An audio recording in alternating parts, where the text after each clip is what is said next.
Bl-isem tal-Missier u tal-Iben u tal-Ispiritu Santu. Amen. Il-paċi ma'kom.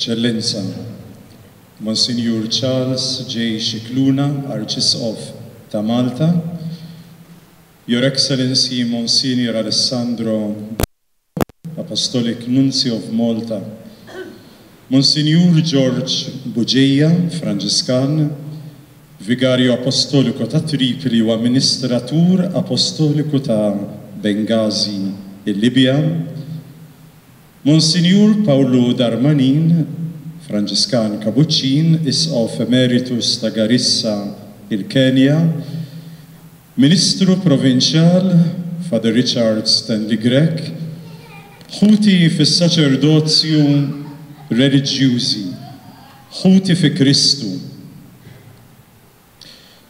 Qed nistħajjel lil Dun Pawl Vella ġej villeġġatura tas-Sliema mill-belt Valletta fuq il-lanċa Maltija l-iktar kikun baħar bħalma kellna dal-aħħar, janni lanċa ġejja u oħra sejra minn tas-Sliema għal Marsa Mxett. Iħares lejn din l-għolja sabiħa joħlom illi l-Nostra Sinjora del Sagro Cuore di Ġesu jibnila knisja li tiġi għafda il-Franġiskani u ssir parroċċa. Illum 146 sena wara jifraħmana fil-jum solenni tal-inkurunazzjoni. Kien jixraq illi llum nippreżentaw żewġ kuruni tal-fidda Naplitana ta' nofs is-seklu 19, mixtrija minn irkant, ibbanjati bid-deb 24 karat. Għax is-sultana tagħna jixir ilha l-aqwa u l-aħjar. Kellha tkun is-serqa sagrilega ta' 60 sena ilu li ġelet lill-Franġiskani jinkurunaw is-sultana tagħna ħalli jirreparaw għall-att sagrilegu li kien sar. Imma dak kien ġest simboliku u spontanju tal-antenati tagħna. Illum, 60 sena wara, wasal fl-aħħar il-moment storiku.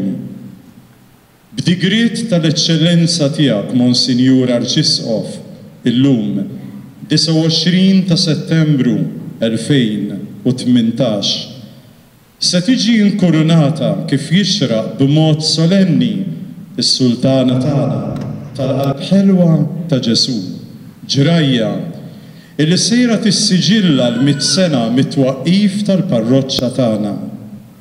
Ġrajja li ser tonora lil dawk illi ħadmu qatih qabilna, speċjalment il-Monsignor Mario Caruana, Benedittin, il-Dun Pawl Vella innifsu, l-artist li ħadem l-istatwa Gerolamo Darmanin, il-Franġiskani u d-devoti kollha li għaddewlna dan il-wirt storiku.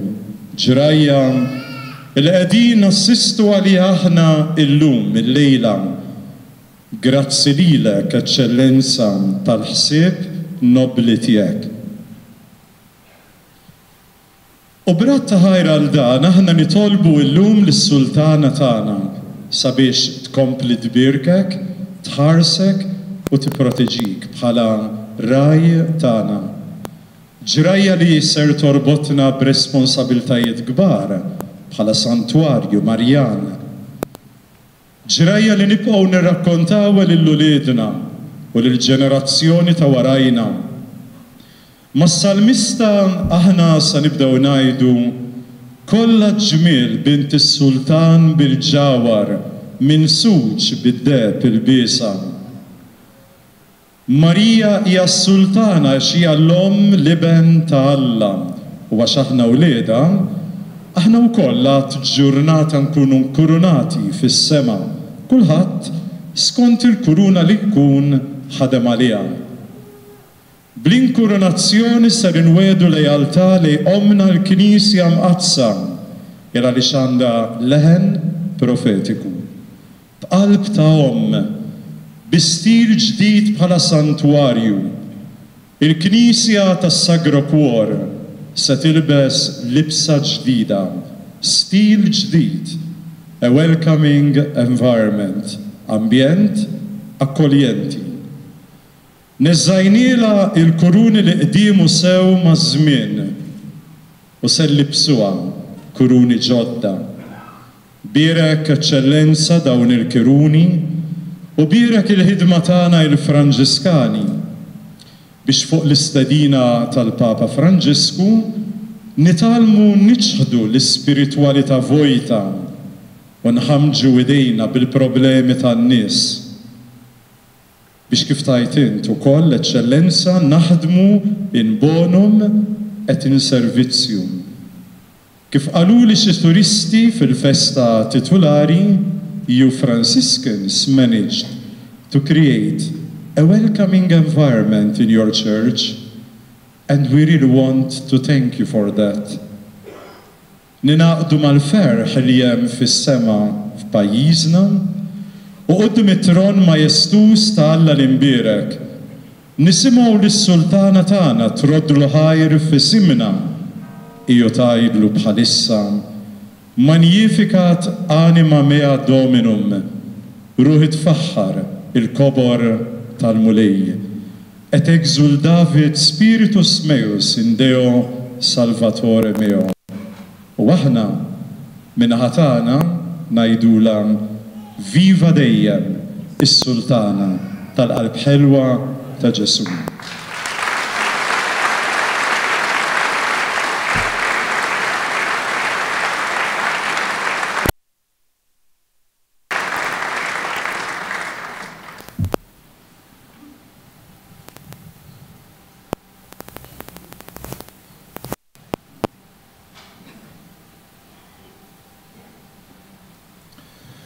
Charles Jude Xikluna, għal grazzja ta' Alla u ta' Sede Apostolika Arċisqof ta' Malta, Digrit.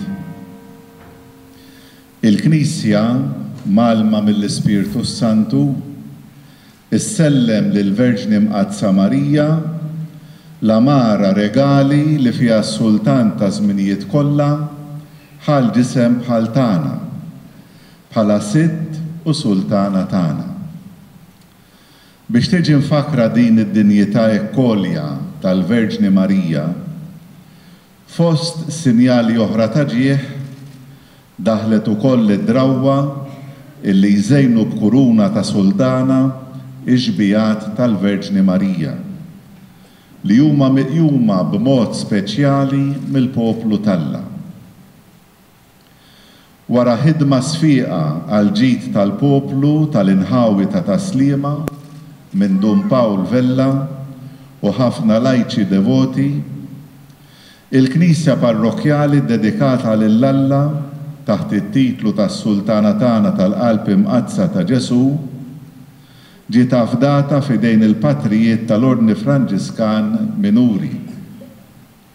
Minn dakinhar li l-Knisja parrokjali nfetħet għal kult, iġbija għażiża u devota ta' Omna Marija, Sultana ta' Qalb Bina, ħarset fi żminijiet kull ħtieġa u sieħbet il dan il-poplu u eluf ta' devoti tagħha fil-mixja tagħhom wara l-imgħallem divin.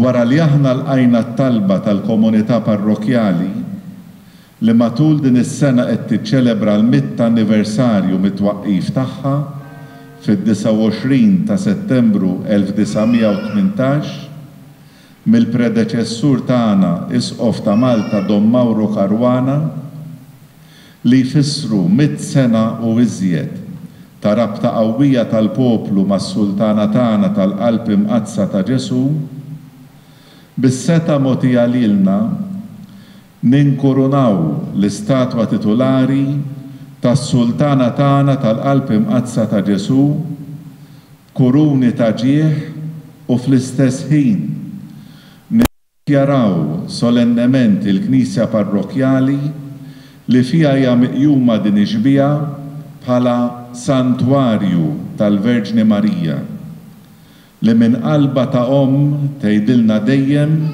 biex inwettqu bil-għajnuna tagħha dak kollu li l-Qalb Imqazza ta' bina tgħidilna biex nagħmlu. Maħruġ mill-Kurja Arċiveskovili ta' Malta illum 29 ta' Settembru tas-sena 2018, festa tal-Arkanġli San Mikiel, San Gabriel u San Rafael, u feluq il-100 sena mit-twaqqif tal-parroċċa għażiża tagħna tas-Sultana tagħna tal-Qalb Imqazza ta' Ġesu f'Taslima. Charles Jude Luna, Arċisqof ta' Malta, Lawrence Gatt, Kanċillier.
Uti ejjew narfu ħtijietna biex nitħejjew tajjeb ħalli niċċelebraw il-misteri qaddisa. Nistqar l-Alla li jista' kollox u lilkom ħuti li jiena dnibt ħafna bil-ħsieb, bil-kliem, bil-emil u billi ħallejt miljieti tiegħi bl-akbar ħtija tiegħi. Għalhekk nitlob lil Imqazza Marija dejjem Verġni lill-Anġel Qaddissin kollha u lilkom ħuti biex titolbu għalija lill-mulej Alla tagħna.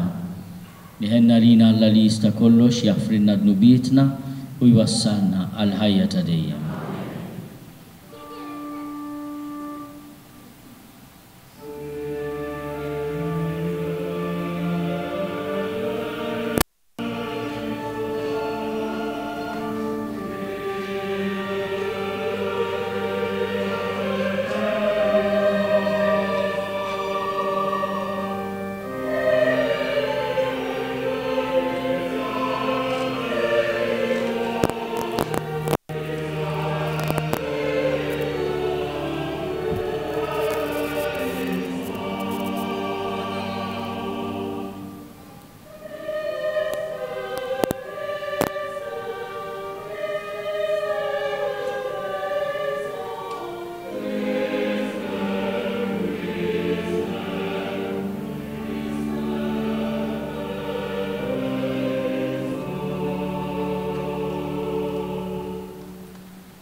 Gloria in excelsis Deo.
nitolbu. Għati l-namulej li qegħdin nagħmlu s-solennità tal-Verġni Marija Sultana tal-Anġli fil-Portjunkola. Li għat-talb tagħha aħna wkoll jistħoq inna nieħdu sem mill-milja tal-grazzja tiegħek. Ibnek sidna li Alla u miegħek jgħixu jsaltan flimkien mal-Ispirtu Santu għal dejjem ta' dejjem.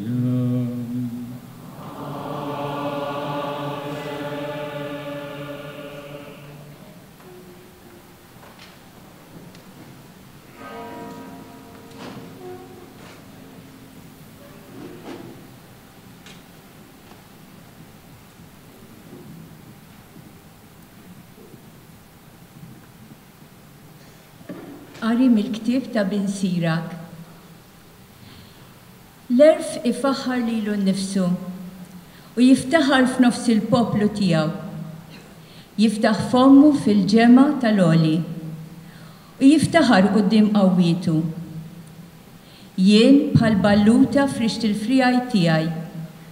U l-frijaj tiegħi huma frijaj ta' min jagħtihom ġieħ u jitaxxaq bihom. Jien bħal dilja tal-miżar li jiġbdek u nwar tiegħu jagħmel frott ta' glorja u ġid. Jienhom l-imħabba safja, il-biża u l-erf u t-tam qaddisa. Ersqu lejja intom li tixtiequni u ntlew bil-frott tiegħi. Għax tifkirti oħla mill-asel u semi minn xeda asel. Min jikol minni jihdu l-ġuħ għal-aktar u min jixrob minni jihdu l-laċ għal-aktar. Min jisma minni ma jkollux għax jisti u dawk li jaħdmu bija ma jidinbux. Il-kelma tal-mulej.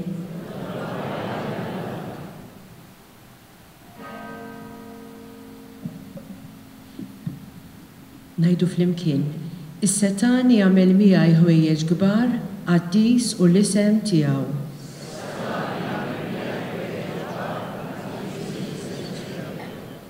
Ruħi tfaħħar il-kobor tal-mulej u l-ispirtu tiegħi jifraħ falla is-Salvatur tiegħi flimkien.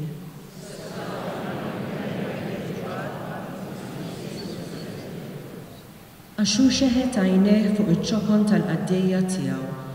Iva minn issa l-qudiem kull nisel jibda jsejjaħ li ħinja għax is-Setan jagħmel miegħi ħwejjeġ kbar għad-dis u l-isem tiegħu flimkien.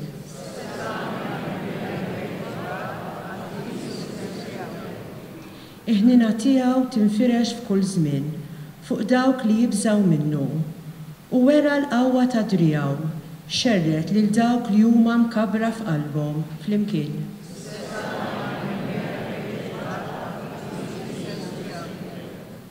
Nizzel is-setana minn fuq it-tron tagħhom u olla ċkejknin, mela b'kull ġid lil minnu bil-ġuħ u l-onja batom il-barra b'xejn flimkien.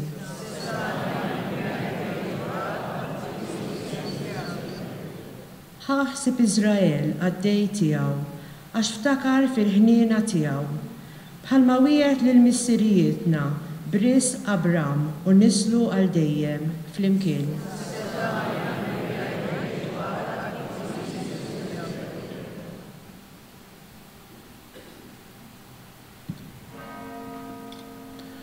It-tieni qari.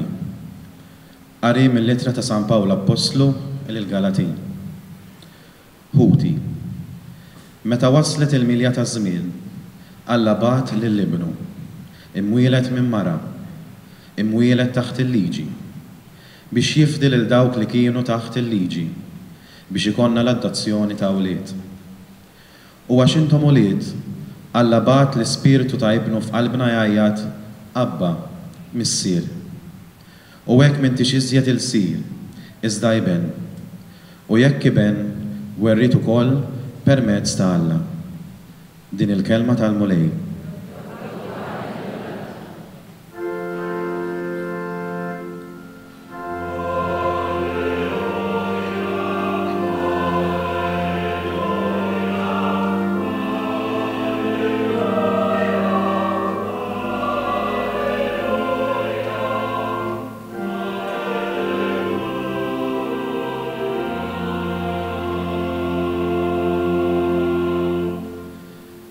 Slim għalik, Marija, mimlija bil-grazzja, il-mulej miegħek, imbirka inti fost in-nisa.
Dak iż-żmien allabat l-Anġlu Gabriel f'belt tal-Galilea jisimha Nazaret.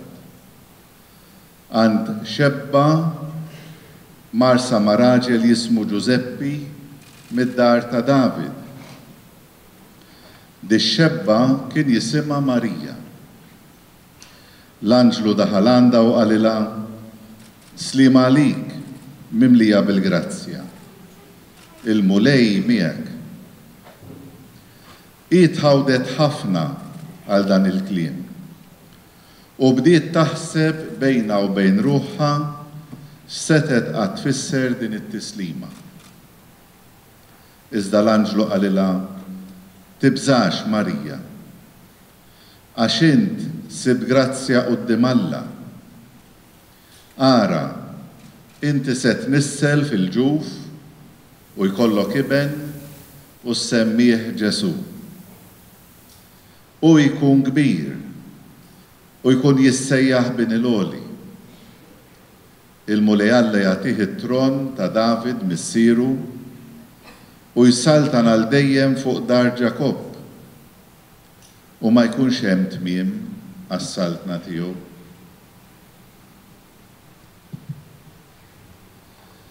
Il-kelma tal-mulej.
fil-ħemda tal-orfa mimlija bid-dawl.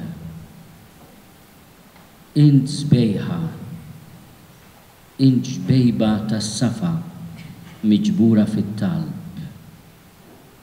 Ettiva lill-anġlu li wassal l-aħbar.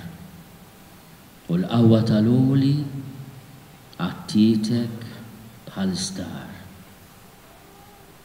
Fil-ġuf safi tiegħek issawwar fil-ken il-verb li minn dejjem u liben etern li mqanqal bl-imħabba għan-nisel ta' dam sar bniedem biex jeħles lil bniedem midlam. Sar bniedem, sar iben u qalbu tal-laħam issawret filena ta' ġufek bla saram. Bdiet ħabbat ma' qalbek, taħt qalbek fi-sliem u l-għożda ta' mħabtek tħallina bla kliem. Dik qalbek ta' mara ta' il-ħallieq li twieżen bimħabba qalb sit is-sidien. Il-Vanġelu li għadna kemm smajna jiddeskrivi x-xena ta' Marija li s-sirom f'ġufa jitnissel u jsir bniedem li ben ta' Alla. Fil-ġuf tagħha tissawwar dik il-qalb mimlija ħlewwa u umiltà. L-ewwel taħbita tal-qalb ta' Ġesu bħala bniedem hija fil-ġuf ta' Marija. Imma Marija li hija x-xebba irżina imnisla mill-arteba ta' dnub li hija l-amara tal-verb etern mamul bniedem l-isbaħ tabernaklu fl-univers hija mqanqla mill-istess bina biex tkun ta' mħabba. Il-fwieħa mistura taż-żgħar tal-larinġ tissieħeb mal-passi li bħeffa wasluk lejn dar il-qariba li nislet fil-ġieħ kif l-anġlu tal-qawwa u kliemu wissuk. Kemm ferħet dik qalbek miftuma mill-morr, kif selmet li xwejħa tistenna fil-kwiet. Kemm qabeż it-tifel li kienet iġġorr bilena li sidu qed jikber fi skiet. U qalbek li tħabbat bil-barka tas-sliem li taqdi bimħabba li s-sit tas-sidien tmil taħsel u tnaddaf ix-xammar il-kmiem fajn karem il-fwieħa tas-safa fid-dien. U qalbek ma' qalbu iħabtu fl-imkien biex l-anja ta' mħabba tinstab f'kull imkien. Għax kemm lezzjoni li tallimna Marija fil-misteru tal-żjara tagħha fajn karem lill-Elisabetta huwa il-misteru li sinti saltan tas-sew jekk tkun għaddej. Marija ju tnissel il-verb etern fil-ġuf għaliex imwissija mill-anġlu lil qariba tagħha qiegħda fis-siċċur ta' tqala tħaffef lejn il-għoljiet u ssir għaddejja għaliex is-saltna ta' bina li qiegħda jiġġorr hija saltna ta' mħabba ta' qadi hija saltna fejn il-bniedem iżjed ma jkun kbir, iżjed irid ikun għaddej tal-oħrajn. L-imħabba tal-om tidher ukoll fil-misteru tat-tieġ ta' Kana u tidher ukoll ħdejn is-salib ta' Bina. Fil-għoża ta' Kana waqt festa ta' tieġ intqomt il-maħsħaba fuq moħħ il-arus u taraf fis-satra li naqas l-inbit u qalbek titkellem mal-qalb ta' Ġesu. Is-sija tal-fidwa għal ibnek il-bot biss ħarstek ħanina tiltaqa' m'għajnejh u jsejjaħ u jagħmar dak leħnu hekk sod u l-ilma jinbidel f'inbit minn idejh. Dik qalbu li ħabbet sa fuq is-salib int rajta tinfetaħ bid-daqqa kefrija. Dik qalbu li tgħader u tmut għal ħabib int rajta tinasar bi prezz tal-mifdija. Il-bewsa ta' qalbek lil ibnek mislub tkun ran ta' kull fidwa għal poplu miksub. Għaliex il-Madonna tallimna fil-misteru tat-tieġ ta' Kana li l-qalb tagħha tifhem u tgħader u tħenn u timbotta lil Bina għaliex qalbu f'idejha biex jagħmel l-ewwel sinjal. Imma dik qalbu kellha tara wkoll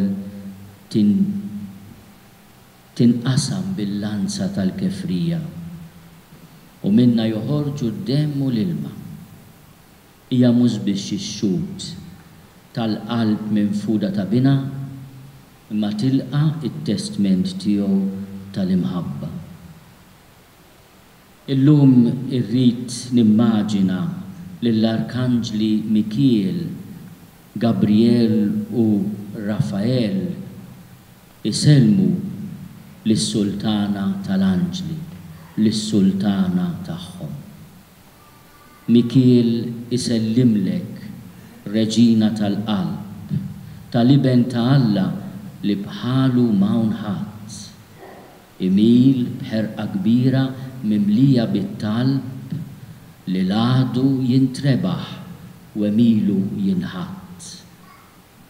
Mis-sema jittajjar il-kbir Gabriel biex fisem il-għoli inewwel l-aħbar u fik dlonk jitnissel il-wild Emanuel ġuf safi imbied mis-sem mill-imrar. Isellem bil-ħerqa lill-om il-feddej Rafel li fi triqtu kien ken għal Tobija taduwa lil Tobit ħabib il-mulej u Boż għallimna il-wens tal-foħrija. Sultana tal-anġli, illum inqimuk, reġina ta' qalbna, kuljum imberkuk. Illum mit-sena mitwaqqif ta' din il-parroċċa bir-raġun niftakru fil-benefatturi kollha ta' dan it-tempju għażiż.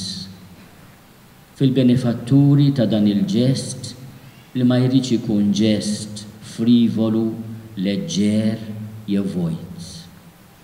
Imma bħalma qal il-kappillan irid ikun sinjal ta' responsabilità. Il-kappillan semma komunità akkoljenti. U l-ewwel pass fl-imħabba huwa li nilqgħu il-xulxin.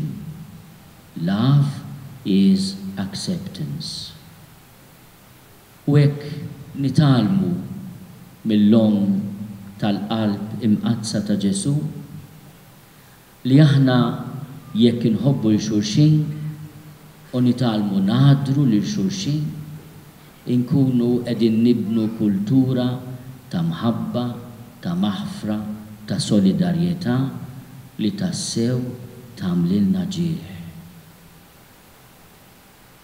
Is-sliema li tbewset mal-ilma kaħlan mill-qalb tal-baħħara minn fomm is-sajjieda ta' tisem lill-għolja li fuqha setan inbena dat-tempju li s-sema fejjieda. Dat-tempju li ħaddan il-qalb tiegħek kbira li tibnek il-poplu iwennes fil-ferħ. Isabbar fil-fidi li rruħna tant fqira u jimla kull ħlejqa bil-barka tas-serħ. Dat-tempju il-qana u lidek maħbuba, kuruni fidejna għalikom it-tnejn. Kuruna għalik ja tagħna mirquma, kuruna għal-ibnek li qalbu fidejk. Kemm ferħ qed inħossu il-lejla f'riġlejk, sultana ta' ibnek li qalbu fidejk. U nixtieq nagħlaq b'talba li x'aktarx ma kitibix hu imma li kienet approvata minn Dun George Preka. U kienet talba ta' konsagrazzjoni lis-Sultana tal-Qalb ta' Ġesu. Marija, Sultana tal-Qalb ħelwa u umli ta' Ġesu. Is-Santissima Trinità għażlitek biex minnek tissawwar il-qalb tal-bniedem Alla. Inti kont li mlejt bl-ewwel imħabba il-qalb ta' ibnek Ġesu u smajt l-ewwel taħbit tagħha ta' modrija lejna imsejkna midinbin. Għalhekk aħna nersqu lejk żbejħa Sultana u nitolbuk tieħu possess ta' qalbna. Għamel li qalbna tixbaħ il-qalb ħelwa u umli ta' Ġesu ibnek biex hekk inkunu ulied tas-sew tiegħek tul ħajjitna kollha. Amen.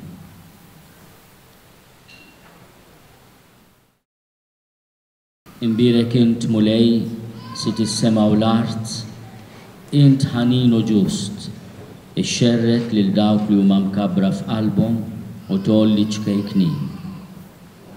Intajtna eżempju li ma bħalu tal-ħsieb tiegħek tal-għaġeb fil-berb tiegħek magħmul bniedem u Marija. Ibnek li minn rajħ ċekken lilu nnifsu sal-mewt tas-salib, issa jiddi bil-glorja ta' dejjem u qiegħed fuq il-lemin tiegħek, Sultan ta' slaten u Sid tas-sidien. U l-Verġni Marija li riedet tissejjaħ għaddejja tiegħek magħżula biex tkun omm il-feddej u vera omm il-ħajjin kollha, issa mollija fuq il-kori kollha tal-anġli, is-Saltan glorjuża ma' bina bħala avukata tal-grazzja u sultana tal-ħnina tidħol għal bnedmin kollha. Ħares għalhekk mulejn kollok ħnina lejn dawn il-qaddejja tiegħek li qegħdin iżejnu b'kuruna ġbija ta' Kristu u ta' Ommu. Huma jistqarru li ibnek u sultan tal-ħolqien kollu u jitolbu bħala sultana lill-Verġni Mqazza Marija.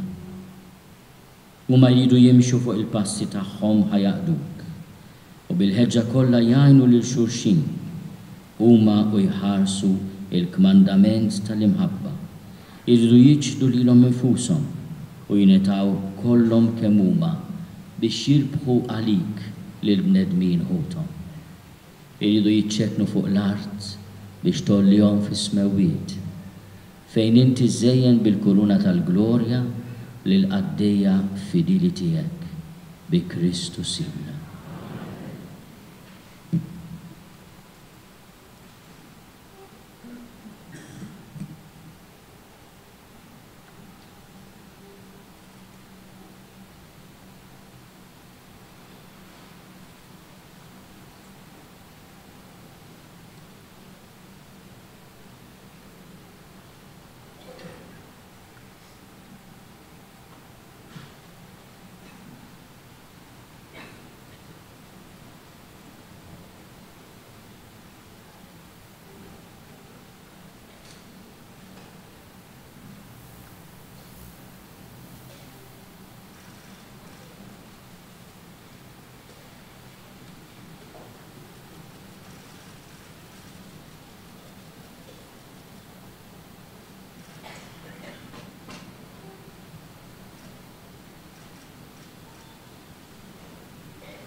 O Ġesu ta' qalb ħelwa u kollok ħnina, ilqa' dawn it-talbiet bl-interċessjoni ta' ommok u omna Marija Sultana tagħna dan il-jum storiku tal-parroċċa tagħna.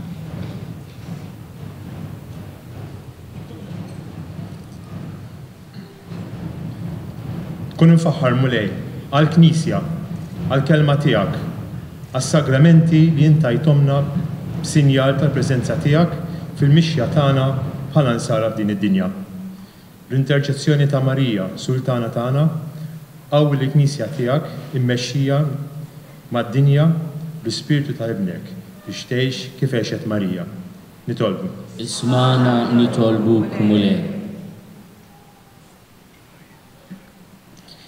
Tkun infaħħar mulej għall-grazzja li tajtna ta' 100 sena parroċċa u tal-inkurunazzjoni ta' xbija devota ta' Sittna Marija tal-qalb ta' Ġesu. Għamel li fuq l-eżempju ta' Omna Marija ma nifuqat infaħruk għal dak kollu li jagħmel magħna. Nitolbu. Ismana nitolbuk mulej. Tkun infaħħar mulej fil-benefatturi kbar tagħna Dun Paul Vella u Patri Tonin Ċesar, Franġiskan, li xettlu din il-komunità slimiża tas-Sagra Kor. Għamel li bħala wlied deni tas-Sultana tagħna bi spirtu Franġiskan nagħmlu mill-parroċċja tagħna santwarju tal-qalb ħanina ta' ibnek Ġesu. Nitolbu. Ismana nitolbuk mulej.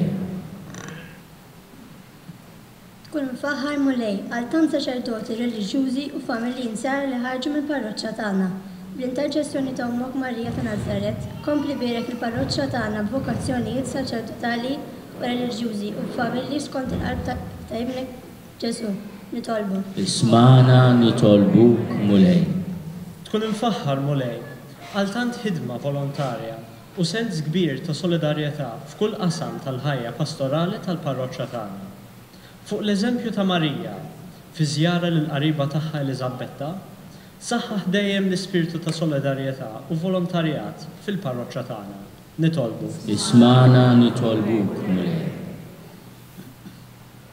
Kun infaħħar mulej fil-ħolqien kollu u foħħna l-mewt li ħadd ma jista' jaħrab minna għall-imħabba Ommok u Omna Marija. Kompli saħħaħ dejjem fina l-apprezzament tal-ħolqien kollu u l-fidi fil-ħajja ta' dejjem li inti ħejjejt għal kull wieħed u waħda minna. nitolbu. Ismana nitolbuk mulej.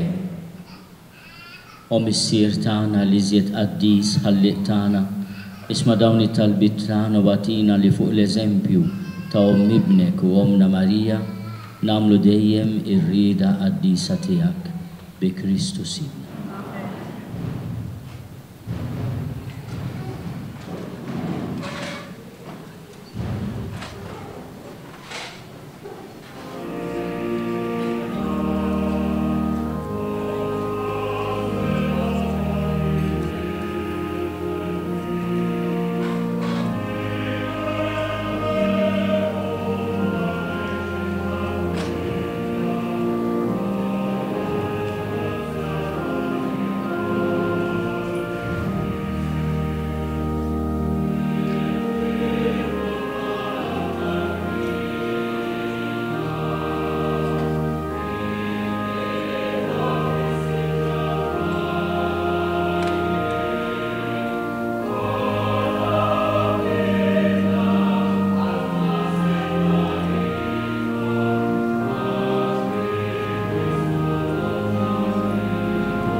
Tolbuħuti biex il-sagrifiċċju tiegħi u tagħkom ikun joġob lill-Alla l-Missier li jista' kollox.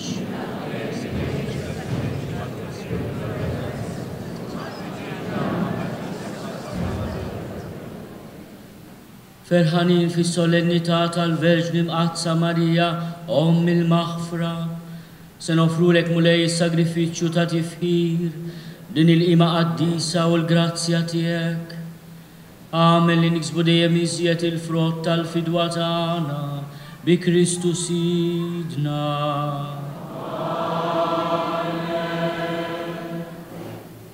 Il-mulej magħkom,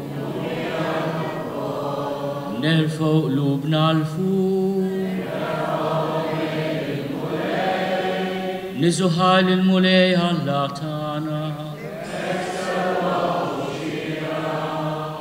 Sewa u xiraq ta' sewa Alla ta' dejjem li tista' kollox, li rodulek ħarf kollox u għal kollox, unxandru l-qawwa tiegħek.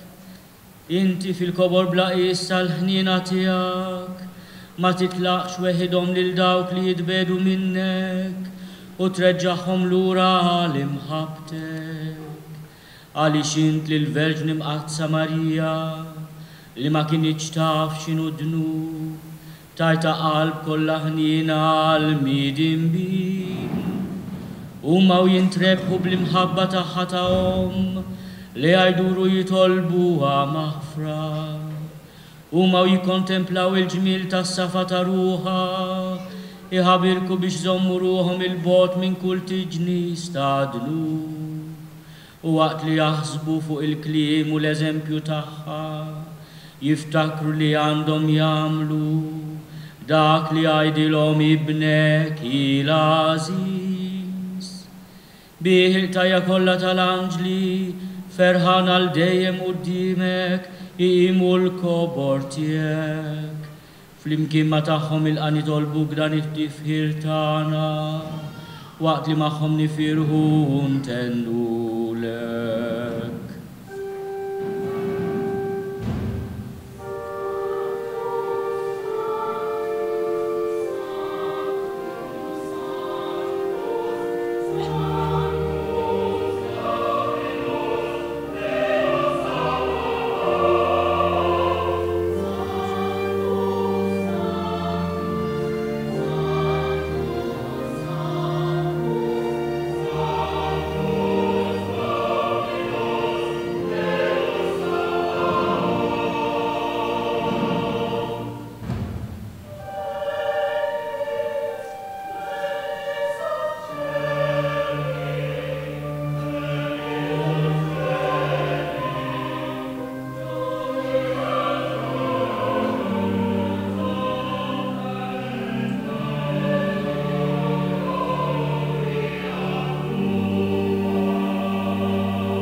Qaddis tassew int mulej u nistoqlok it-tifħir tal-ħolqien kollu.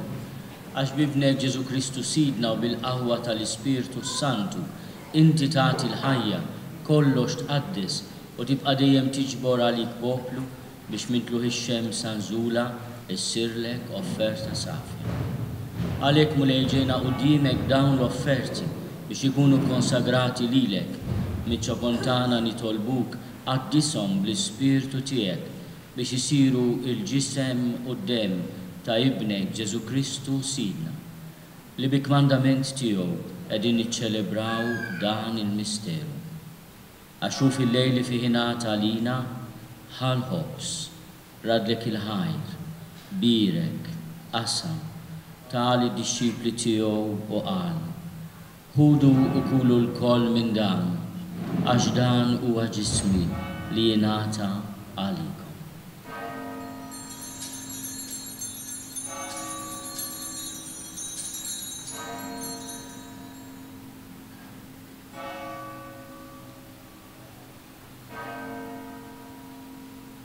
Ekku kol wara l-ikla ħal-kalċi radlek il-ħajr, birek tali d-disċipli tiegħu u qal, ħudu u jxorbu minnu l-koll, għax dan huwa l-kalċi ta' demmi tal-patt il-ġdid li jibqa' għal dejjem.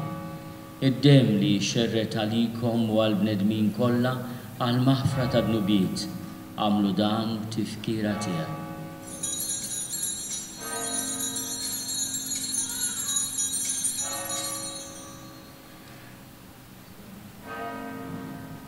Dan hu l-misteru tal-fidi.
Għalhekk mulej aħna u nagħmlu dan tifkira tal-passjoni li bija ibnek fdina u tal-qgħu minutlu glorjus tiegħu fis-sema.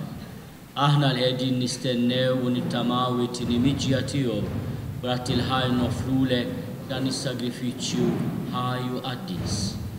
Ħares nitolbuk lejn l-offerta tal-Knisja tiegħek. Ara fiha l-vittma li bis-sagrifiċċju tagħha rid terġa' tħabbibna miegħek. Għamil li aħna li se nissaħħu bil-ġisem u d-dem ta' ibnek, nimplew bl-Ispirtu qaddis tiegħu u nkunu ġisem wieħed u ruħ waħda fi Kristu. Remember, O Lord, your church throughout the world and bring her to the fullness of charity together with Francis, our Pope, Charles, our Bishop, and of the clergy.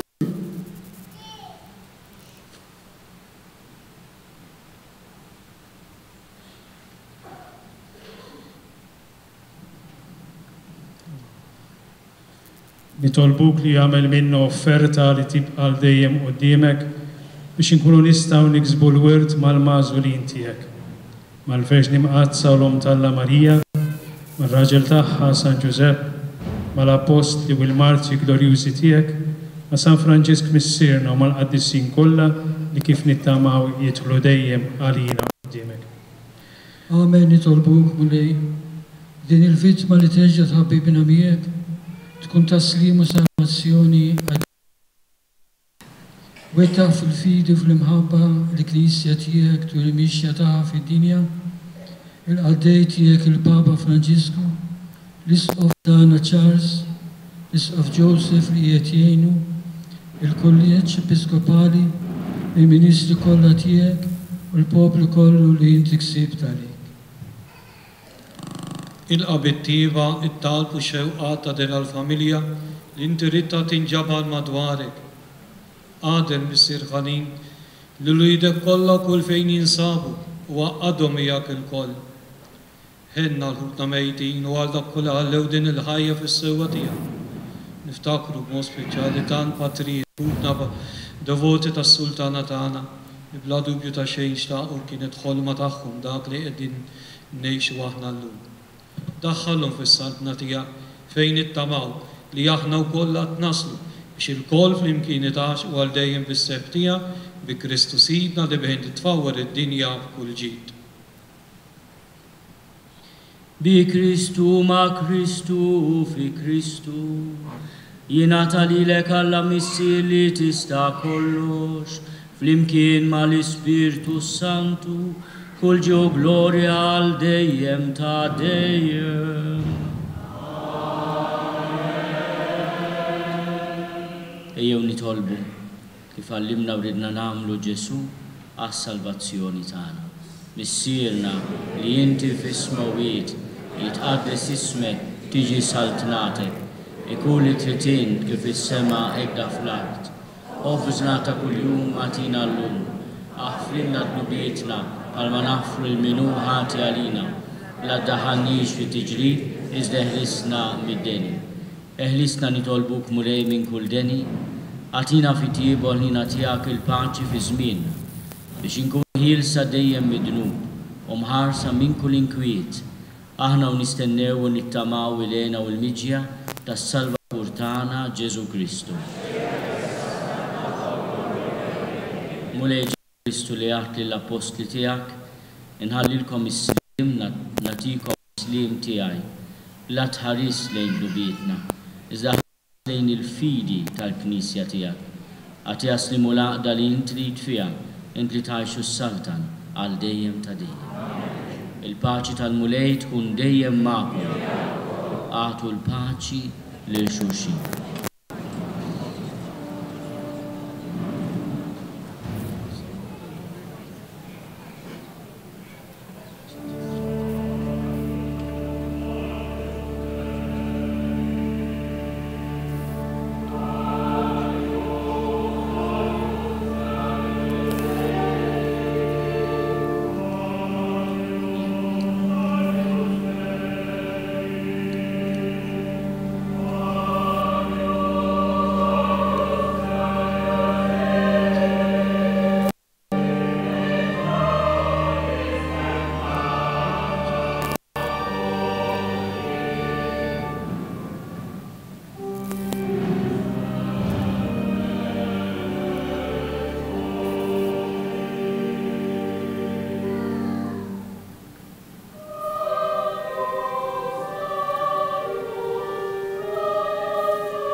danu l-ħaruf talla, danu li neħid nobiet tad-dinja, ħenin dawk li huma mistiedna għall-ikla tal-ħaruf.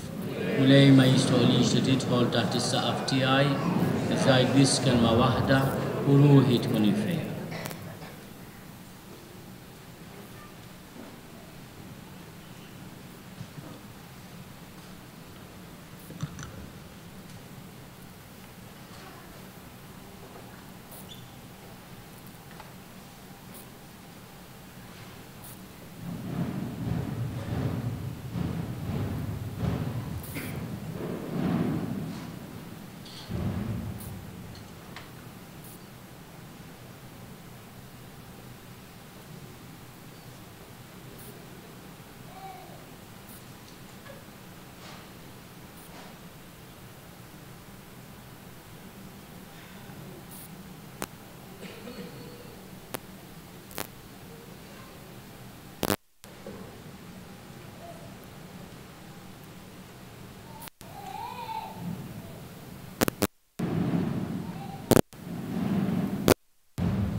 nitolbu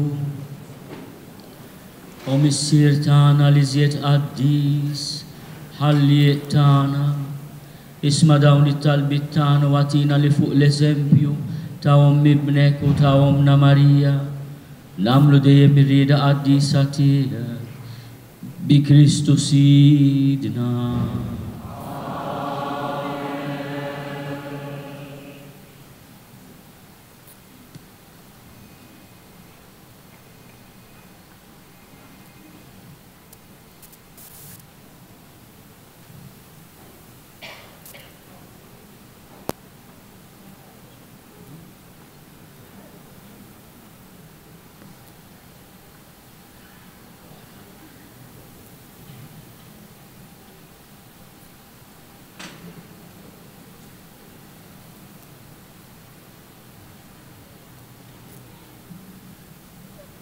Għal di l-okkazjoni għanna messaġġ mill-Ministru Ġeneral tal-Ordni tagħna.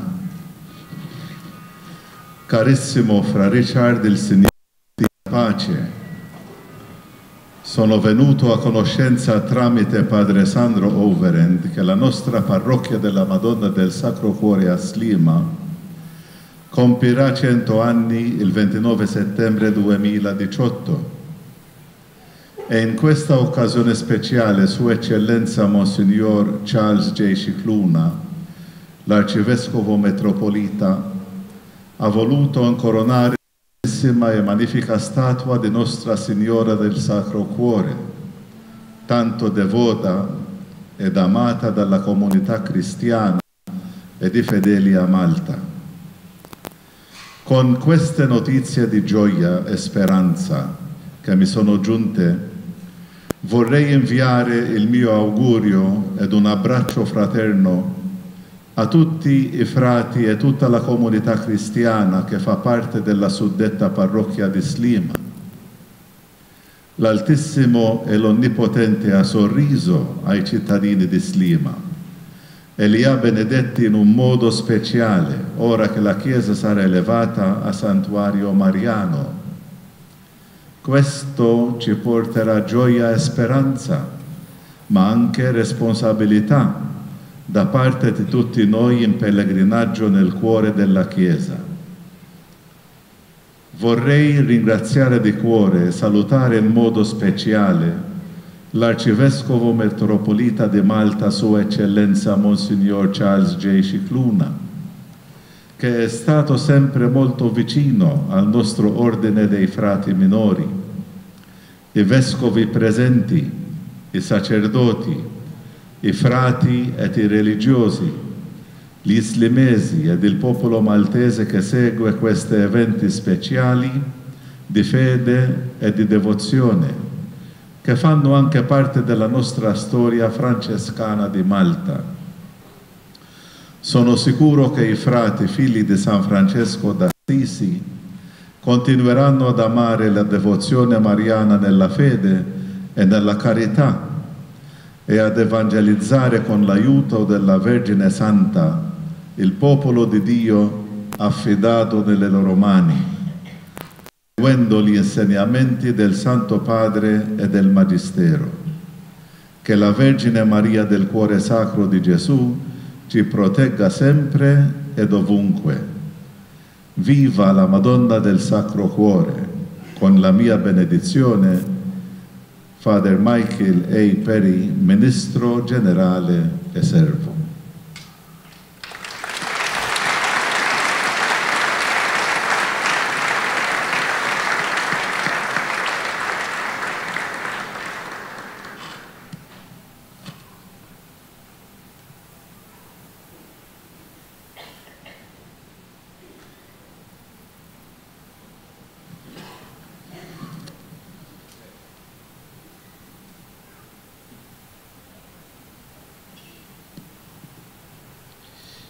Eccellenza, b'sinjal ta' apprezzament ta' din il-grazzja ta' din il-ħolma li permess tiegħek seħħet fil-parroċċja tagħna. Mhux fisem biskuti jew preżenti u l-parroċċjani imma speċjalment dawk li ġew qabilna. Nixtieq li dan ir-rekordju magħmul minn parroċċjan bil-ġebla Awċija jibqa' jfakrek u tiftakar fina fit-talb tiegħek u aħna min-naħa tagħna inġeddu l-lealtà tagħna u l-ubudjenza lejk.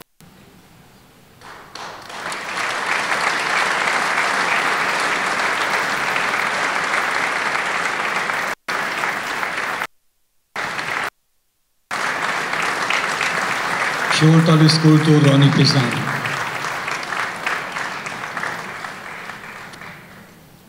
Kummissjoni Festi.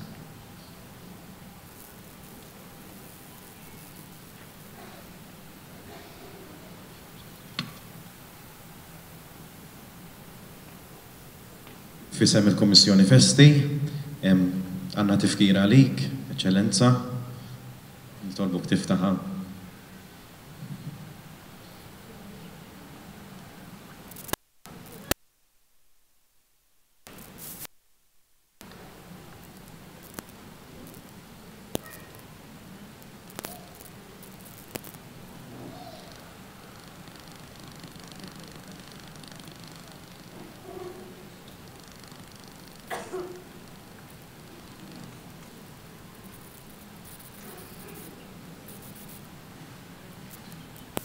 Xi ħaġa li saret tagħmilha issa.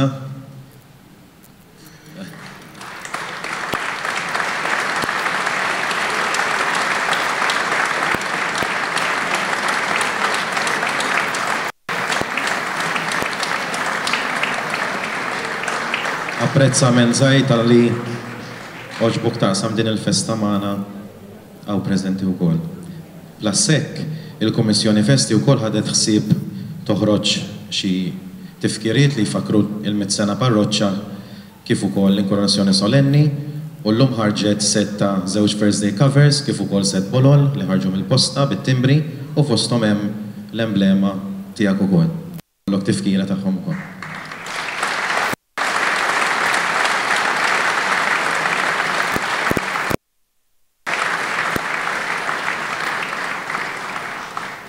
L-assek xtaqt ukoll nirringrazzja ma nistax insemmi l-ismijiet għax hawn ħafna nies biex nirringrazzjaw u kien hawn ħafna protagonisti f'din il-festa sabiħ ċelebrajna u li se nkomplu niċċelebraw għada wkoll. Però fost ħafna protagonisti żgur kien hemm il-gwardjan tagħna Patri Pawl.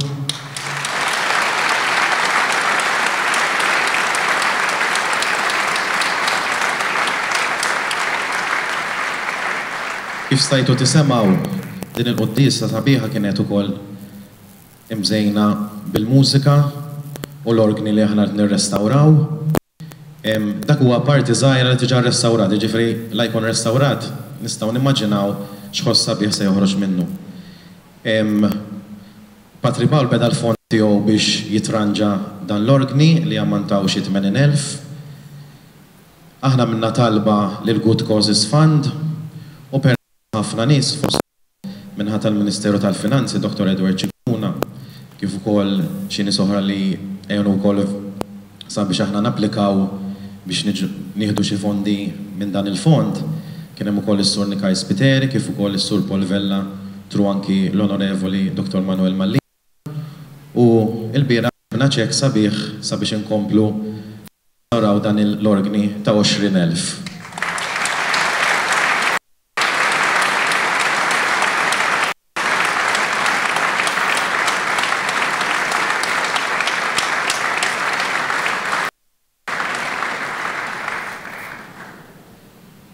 Mantawluk xaktar. Lejna nirringrazzja lill-komunità kollha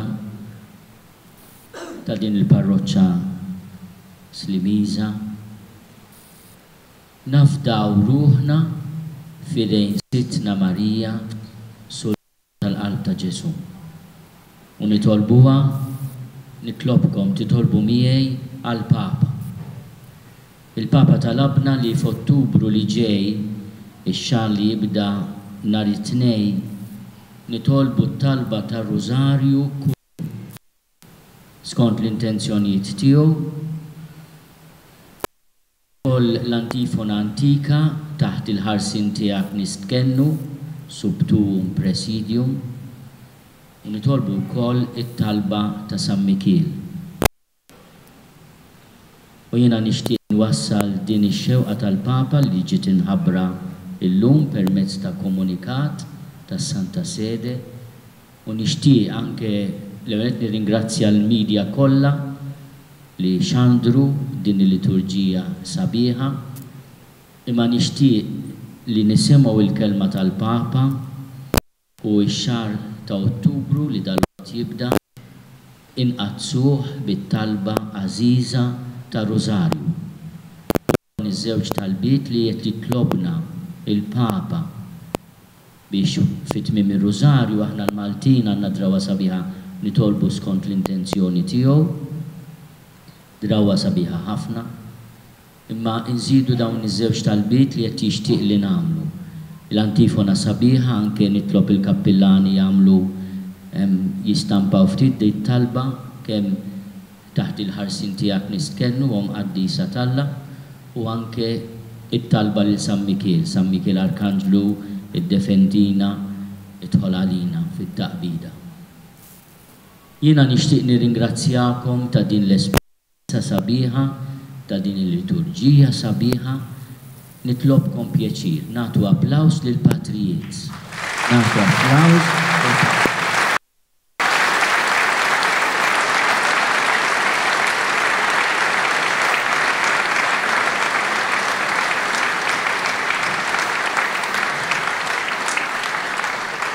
Kuni għafem għax inkella namlu sa nofs il-lejl inċabċbu. Il-mulej li jaf kemm hawn qlub ġenerużi ikun il-ħlas ta' kull wieħed u waħda minnkom. Il-mulej magħkom. Alla li fit-tjiba tiegħu rrid jifdi l-bniedem bibnu imwielet minn Marja Verġni janikom bil-barka tiegħu. Jagħtikom li dejjem u kull imkien ikolkom fuqkom il-ħarsin ta' Marja Verġni li biha lqajna lil min tagħna l-ħajja. Timtela ruħkom bil-ferħ u l-grazzja tas-sema. Intom li llum inġbartu bil-qima fis-solennità ta' li ben ta' Alla. U jberikkom Alla li jista' kollox, il-Missier u l-Ispiritu Santu. Morru